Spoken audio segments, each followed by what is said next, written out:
Yo, what is good YouTube? I am Eqlz, and today I'm going to be bringing you all the performance review on the Eqlz 247. Before we get started, if you all enjoy sneaker content just like this, do me a favor and hit that subscribe button down below, and please hit that bell notification button so you never miss another video just like this one. But anyways, let's get right into it.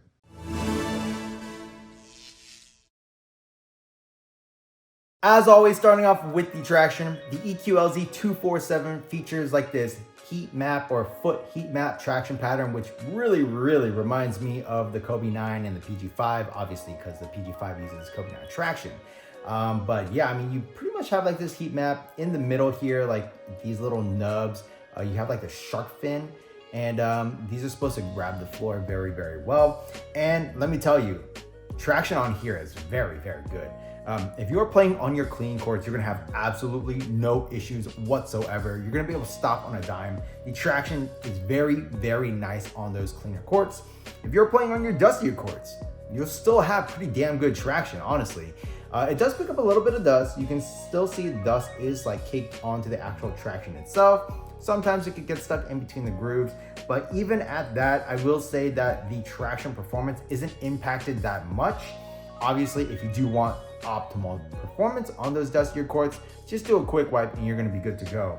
But yeah, the traction on here is very nice. So moving on to the cushion, the Eqlz 247 features a full-length Pebax foam, and the cushioning here is overall very nice. One thing that I don't like about it is that the heel has a very high offset compared to the forefoot. You just feel like you're very like pushed forward, like your foot is like slanted forward, and that is something that does take a little bit of getting used to, but it's not a huge deal, but it is something to note. Outside of that though, the cushion was actually very nice. I think the Pebax in here, it provides you like a very good combination of like bounce and softness and impact protection.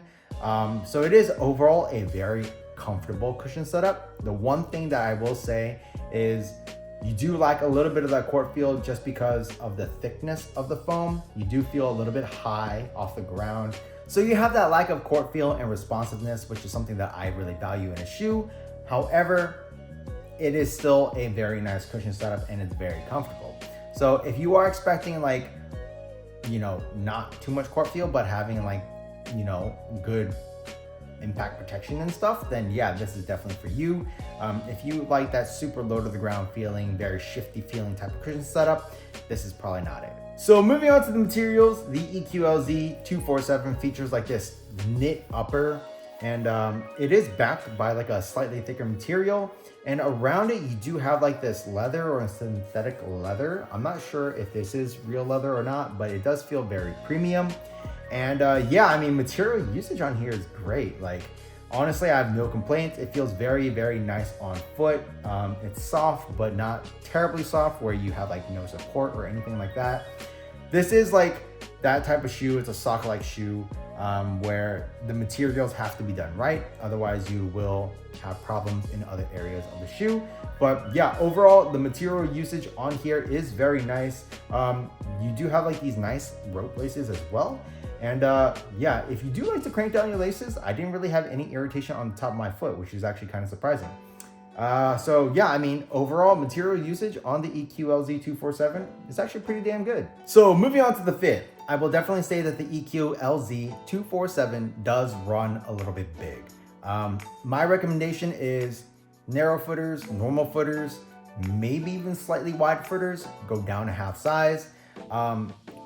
Wide footers, I would probably recommend you going true to size, but the issue with that is you might have some support issues because the shoe isn't like properly fitting on your foot. So just keep that in mind if you are a like very wide footer and you do want to buy a pair of these. But yeah, everyone else, I think going down a half size is the best bet. The fit is very nice. Like I already mentioned, this is a one booty upper. It is a sock-like shoe.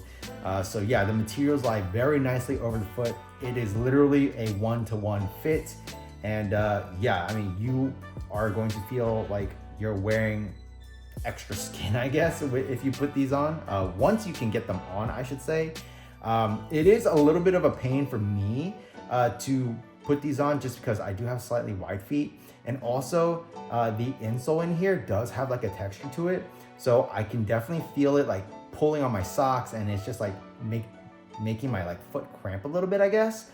So that does take some adjustment to kind of get your foot in here correctly, at least for me, right? But once it is on your foot, you're gonna be good to go. The fit is very, very nice. So yeah, overall fit in the 247 was very good. So moving on to the support, I personally had zero issues with the support in the shoe.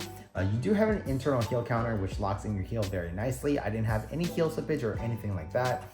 When it comes to side-to-side movement on the footbed, you're honestly pretty damn covered there as well. You do have these foam pieces, which does wrap up onto the upper a little bit. So you actually sit inside of the foam, and basically acts as a sidewall to make sure that you're not sliding around anywhere. Also, the materials used here are like high quality, so it just adds like further enhancement of containment. When it comes to those hard lateral movements, you're gonna be covered there as well.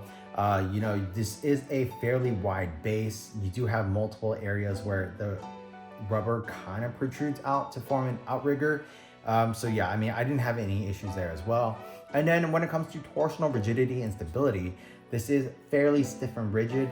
This doesn't actually have a shank plate, but what it does have is like these external TPU pieces on both the lateral and the medial side of the shoe, which basically makes sure that, you know, you do have that support. So yeah, overall support in the Eqlz 247 is actually very good. So the Eqlz 247 retails for $150, and for $150, this is a very good shoe. This is, you know, like surprisingly a very, very nice performance hoop shoe. You know, the one thing that I don't like about it is the fact that the heel offset is pretty high.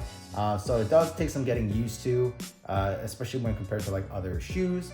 And obviously, you know, for me, court feel is a big thing, which this doesn't have the best court feel. But I mean, besides that, like everything else is pretty damn nice. Actually, one more thing, putting on the shoe, at least for me, was a very, very big pain in the ass. But once your foot is in the shoe, it feels very, very nice, comfortable, locked in. You're gonna be good to go. So yeah, I mean, from a performance aspect, the Eqlz 247 is a very, very good hoop shoe. If you all wanted to pick up a pair of these, I'll leave a link for you down in the description box below. But yeah, the Eqlz 247, pretty damn good. That's pretty much it for this performance review. If you all like this video, do me a favor, hit that subscribe button down below, and please, you know, leave a comment, hit that thumbs up button. It really does help me out. Check out these videos over here, and that's pretty much it. Until next time, peace.